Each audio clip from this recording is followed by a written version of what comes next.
Good evening दोस्तों। सबसे पहले नवरात्र और रमज़ान के पवित्र महीने की आप लोगों को बहुत बहुत शुभकामनाएं। और जैसा कि हम सभी लोग ग्रामर और लिटरेचर साथ साथ पढ़ रहे हैं और जितने भी क्लासेस हो चुके हैं उनका वीडियोस आप लोगों तक आई होप कि पहुंच रहा होगा। जो लोग चैनल पर नए होंगे प्लीज चैनल को सब्सक्राइब कर लें ताकि उनको समय समय पर नोटिफिकेशन मिलता रहे।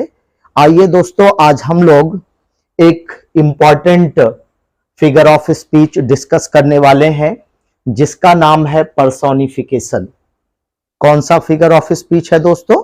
पर्सोनिफिकेशन। इसके पहले सिमली और मेटाफर, ये दो फिगर ऑफ स्पीच हम लोग पढ़ चुके हैं और उसमें बहुत सारे एग्जाम्पल्स और जो भी कॉम्प्लिकेशंस आए थे उनको डिस्कस किया गया था। तो दोस्तों आज हम लोग उसी सीरीज में आगे पर्सोनिफिकेशन फिगर ऑफ स्पीच पढ़ने वाले हैं। दोस्तों पर्सोनिफिकेशन जैसा कि नाम है, इसे मानवीयकरण अलंकार कहा जाता है। तो ये मानवीयकरण अलंकार एक्चुअल में होता क्या है, जो कि क्लास 10th से लेकर के 10th में, 12th में और बहुत सारे एग्जामिनेशंस में और बहुत सारे गवर्नमेंट एग्जाम्स में, यहां तक कि TGT, PGT, TET, super TET और बहुत सारे इस तरह से एग्जाम्स जो लिटरेचर्स, इंग्लिश लिटरेचर्स में पूछे जाते हैं, उसमें फिगर्स ऑफ स्पीच डिस्कस किया जाता है, बहुत सारे क्वेश्चंस पूछे जाते हैं। तो दोस्तों आज हम लोग स्टार्ट करने वाले हैं पर्सोनिफिकेशन। आइए इसकी डेफिनेशन और एग्जाम्पल के थ्रू समझते हैं कि personification figure of speech actual में होता क्या है। दोस्तों पर्सोनिफिकेशन फिगर ऑफ स्पीच क्या है? It is really a specific kind of metaphor. यह एक प्रकार का मेटाफर ही होता है। जैसा कि हम लोग सिमली और मेटाफर ये दो फिगर ऑफ स्पीच पढ़ चुके हैं। जो लोग वीडियो को ना देखे हो प्लीज देख लें ताकि उनको ये समझ में आ जाए कि ये मेटाफर होता क्या है।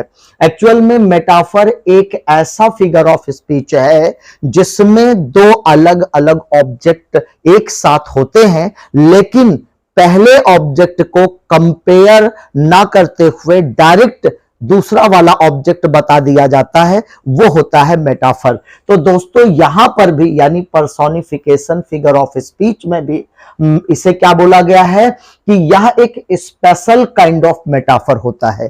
यानी पर्सोनिफिकेशन क्या है? यह भी एक प्रकार से मेटाफर होता है। दोस्तों अगला वीडियो हम लोग जो डिस्कस करेंगे उसमें तीनों को एक साथ लिया जाएगा, सिमली, मेटाफर और पर्सोनिफिकेशन, ताकि तीनों को कंपैरेटिवली जब हम लोग डिस्कस करेंगे तब वहां पर हमें एक एक पॉइंट क्लियर हो जाएगा कि सिमली क्या होता है, मेटाफर क्या होता है और पर्सोनिफिकेशन क्या होता है।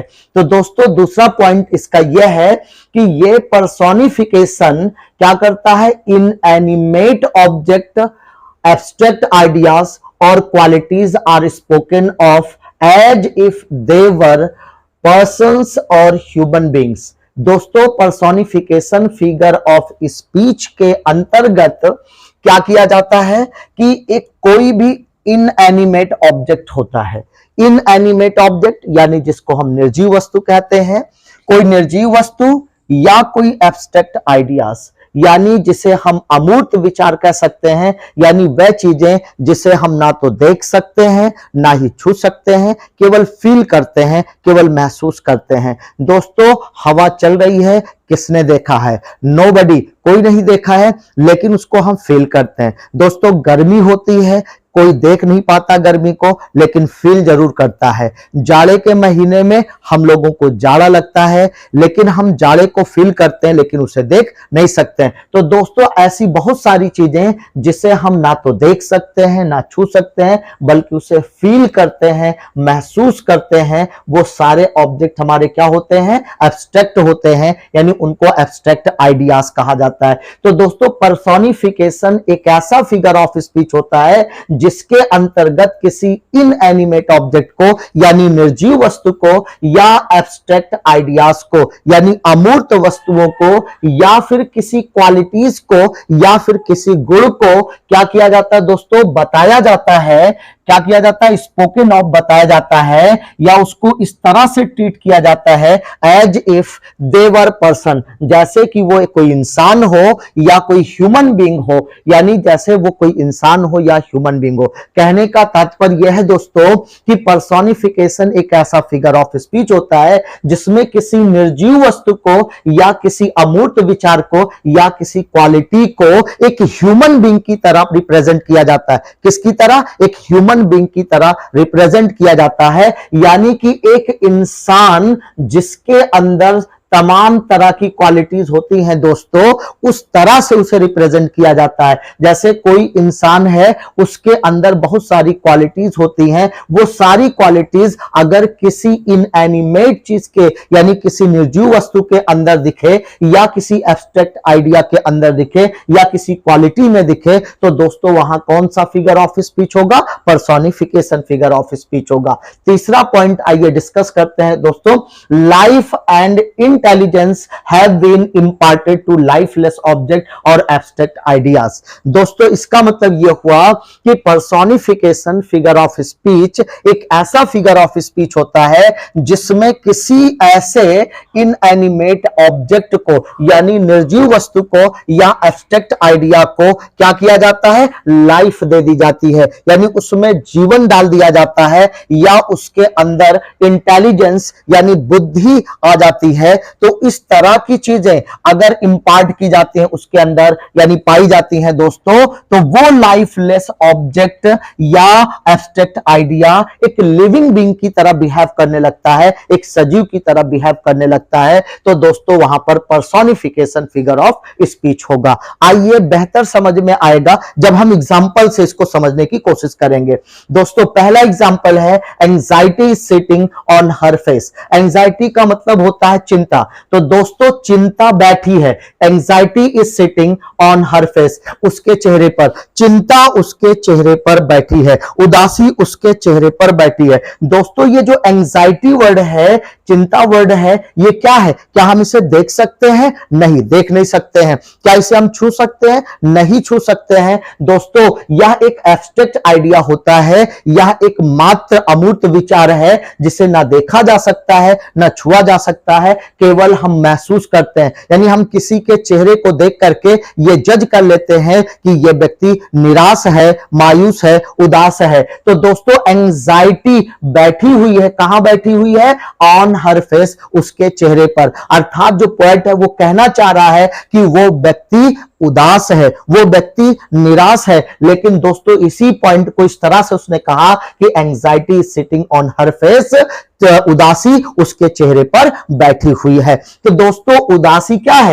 एक एब्स्ट्रैक्ट आइडिया है, यानी ऐसी चीज है जिसको देखा नहीं जा सकता है, छुआ नहीं जा सकता है, लेकिन महसूस किया जा सकता है। तो दोस्तों एंजाइटी को इस तरह से रिप्रेजेंट किया गया है कि जैसे कोई ह्यूमन बीइंग है, यानी जैसे कोई ह्यूमन बीइंग, कोई इंसान है, वो किसी जगह पर बैठा हुआ है। क्योंकि हम इंसान क्या है, एक जगह खड़े हो सकते हैं, बैठ सकते हैं, सो सकते हैं। तो दोस्तों अगर हम इंसानों की क्वालिटी किसी ऐसी चीज में दिख रही है तो इसका मतलब है कि यहां पर पर्सोनिफिकेशन फिगर ऑफ स्पीच है। दोस्तों आइए दूसरा एग्जांपल लेते हैं। लव इज ब्लाइंड कहा गया है, प्यार अंधा होता है। लव इज ब्लाइंड, प्यार अंधा होता है।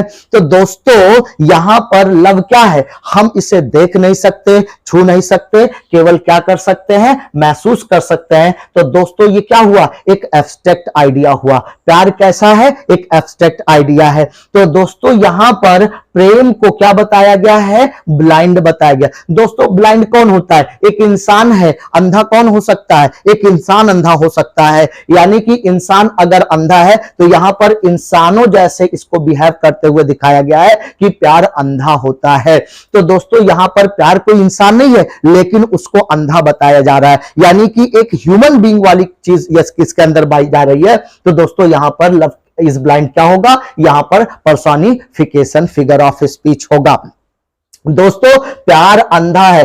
तो आई होप कि ये पॉइंट आपको समझ में आ गया होगा। चलिए नेक्स्ट एग्जांपल लेते हैं। Jealousy is a green eyed monster. Jealousy is a green eyed monster. Jealousy दोस्तों ईर्ष्या को कहा जाता है।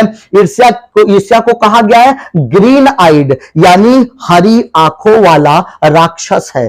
ईर्ष्या क्या है दोस्तों? हरी आंखों वाला राक्षस। तो दोस्तों राक्षस क्या है? राक्षस को हम देख सकते हैं, यानी कि हमारे सामने एक व्यक्ति इस तरह से खड़ा है जिसके 2 हाथ है, पैर है, बड़े बड़े नाखून है, बड़े बड़े बाल है और सींग वगैरह निकली हुई है, तो उसको हम राक्षस की श्रेणी में रखते हैं। तो लेकिन यहां पर दोस्तों क्या है? एक जेलसी को यानी ईर्ष्या को, यानी हम सबके अंदर किसी को देख करके जो जलन होती है, ईर्ष्या होती है, उसको क्या कहा गया दोस्तों? ग्रीन आइड मॉन्स्टर कहा गया है, यानी कि वो हरी आंखों वाला राक्षस बताया जा रहा है। तो दोस्तों यहां पर जो जेलसी है हम देख नहीं सकते, हम छू नहीं सकते, यह एक एब्स्ट्रैक्ट आइडिया है, यानी अमूर्त विचार है, लेकिन इस तरह से प्रेजेंट किया जा रहा है जैसे कि कोई सजीव होता है। तो सजीवों जैसी अगर क्वालिटी किसी निर्जीव वस्तु में अगर पाई जा रही है तो दोस्तों वहां पर कौन सा फिगर ऑफ स्पीच होगा? पर्सोनिफिकेशन फिगर ऑफ स्पीच होगा।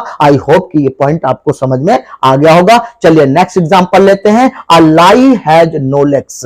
अ लाई हैज नो लेग्स यानी झूठ के पैर नहीं होते हैं, झूठ के पैर नहीं होते। क्या दोस्तों हम देखते हैं कि लोग झूठ बोलते हैं, झूठ पर झूठ बोलते रहते हैं, क्या झूठ को हम देख सकते हैं? नहीं देख सकते हैं। यानी झूठ को छू सकते हैं? नहीं छू सकते हैं। केवल हम महसूस कर लेते हैं कि अगला व्यक्ति हमसे झूठ बोल रहा है, यानी कि ये एक अमूर्त विचार है जिसे हम देख नहीं सकते, छू नहीं सकते, लेकिन फील करते हैं। लेकिन इसको बताया जा रहा है कि इसके पैर होते हैं या पैर नहीं होते। जैसे कि हम इंसानों के हाथ पैर होते हैं, यानी हाथ पैर होने की बात यहां पर की जा रही है दोस्तों, किसके अंदर? लाई के अंदर, झूठ के अंदर। तो इसलिए यहां पर एक निर्जीव वस्तु या एक अमूर्त विचार को किस तरह से प्रेजेंट किया जा रहा है? एक सजीवों जैसी क्वालिटी वाला बताया जा रहा है, इसलिए यहां पर पर्सोनिफिकेशन फिगर ऑफ स्पीच है। आइए नेक्स्ट एग्जांपल लेते हैं। But patience to prevent that murmur soon replies. दोस्तों this is one of the most important example. ये जो आपको एग्जांपल दिया गया है दोस्तों, ये किस पोएम का है? क्या आप बता सकते हैं दोस्तों? But patience to prevent that murmur soon replies John Milton के द्वारा लिखी गई एक पोएम है जिसका नाम है ऑन हिज ब्लाइंडनेस। कौन सी पोएम है दोस्तों? On his blindness. टीजीटी के और पीजीटी के कई बार एग्जाम में इस तरह के क्वेश्चंस पूछे गए हैं। तो दोस्तों यहां पर पेशेंस जिसको धैर्य कहा जाता है वो प्रिवेंट कर देता है, मना कर देता है, और उसके बाद उस पोएट के अंदर की जो अंतरात्मा है थोड़ी देर के बाद उसे रिप्लाई करती है, जवाब देती है। तो दोस्तों यहां पर पेशेंस को रिप्लाई करते हुए बताया गया है, यानी कि जो पेशेंस है वो कुछ देर के लिए धैर्य, कुछ देर के लिए शांत हो जाता है और थोड़ी देर के बाद उसे उसके मन से, उसके अंतरात्मा से आवाज आती है। तो दोस्तों पेशेंस हो गया या हमारा जो अंतर्मन है जिसको हम देख नहीं सकते हैं, केवल हम फील करते हैं, वो आवाज करते हुए, उत्तर देते हुए, रिप्लाई करते हुए दिखाया जा रहा है। और जबकि रिप्लाई कौन दे सकता है? एक ह्यूमन बीइंग दे सकता है, एक इंसान दे सकता है। तो इसलिए यहां पर कैसा फिगर ऑफ स्पीच है दोस्तों? पर्सोनिफिकेशन फिगर ऑफ स्पीच है। आइए लास्ट 2 एग्जांपल्स और बचे हैं। The wind lies asleep in the arms of dawn. दोस्तों विंड सोई हुई है, लाइज एस्लीप सोती है, in the arms of dawn, dawn की गोद में। डॉन दोस्तों उषा काल को कहा जाता है, यानी सूरज निकलने के पहले का जो टाइम होता है जब आसमान में लालिमा छा जाती है, तो दोस्तों उसे क्या कहा जाता है? डॉन कहा जाता है। हवा सोई हुई है, कहां पर दोस्तों? In the arms of dawn, यानी डॉन की बाहों में, यानी उषा काल की बाहों में सोई हुई है। तो दोस्तों यहां पर सोने की बात की जा रही, और सो कौन रहा है दोस्तों?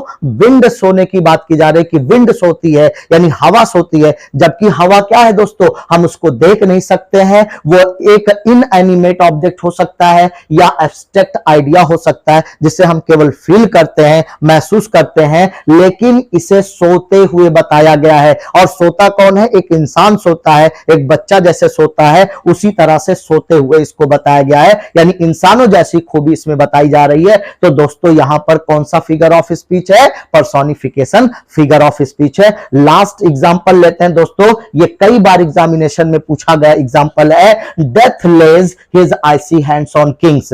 डेथ लेज मौत रख देती है हिज आइसी हैंड्स अपने बर्फीले हाथों को ऑन किंग्स राजाओं पर। मौत अपने बर्फीले हाथों को राजाओं पर भी रख देती है। तो दोस्तों यहां पर डेथ की बात की जा रही है। जैसे हम इंसान किसी के ऊपर अपना हाथ रखते हैं, इसी तरह से मौत अपने हाथों को, जो ठंडा या होता है यानी कि बर्फ के समान ठंडा बताया गया है, जिसके हाथ को वो कहां रख देती है, राजाओं के ऊपर रख दिया करती है। तो दोस्तों यह एक एब्स्ट्रैक्ट आइडिया है, यानी मौत को किसी ने देखा नहीं है, लेकिन उसके अपने हाथ होते हैं और वो किसके ऊपर अपने हाथों को रखती है, राजाओं के ऊपर रख देती है, अर्थात राजाओं को भी नहीं छोड़ती है। तो दोस्तों यहां पर डेथ जो हम देख नहीं पाते हैं एक एब्स्ट्रैक्ट आइडिया के फॉर्म में है, लेकिन फिर भी इसको एक इंसानों जैसा हाथ रखते हुए बताया जा रहा है। तो यहां पर कौन सा फिगर ऑफ स्पीच है दोस्तों, पर्सोनिफिकेशन फिगर ऑफ स्पीच है। आई होप कि ये सारे पॉइंट्स आपके क्लियर हो गए होंगे। अगर इनमें से कोई ऐसा पॉइंट्स जो आपको क्लियर नहीं हुआ है तो प्लीज दोस्तों कमेंट करके बताइए और हमारे साथ बने रहिए। इसके आगे का वीडियो और जितने भी फिगर ऑफ स्पीच है 1 बाय 1 करके डिस्कस किए जाएंगे, ग्रामर के, वोकैबुलरी के और साथ ही साथ लिटरेचर के जितने भी पोर्शंस हैं वो चाहे जिस भी एग्जाम में आने वाले होंगे वो सब 1 बाय 1 करके डिस्कस किया जाएगा और सारा क्लास आपको फ्री ऑफ कॉस्ट दिया जाएगा। सो प्लीज हमारे साथ बने रहिए। अब आज का सेशन हम यहीं पर बाइंड अप करते हैं। Thank you so much.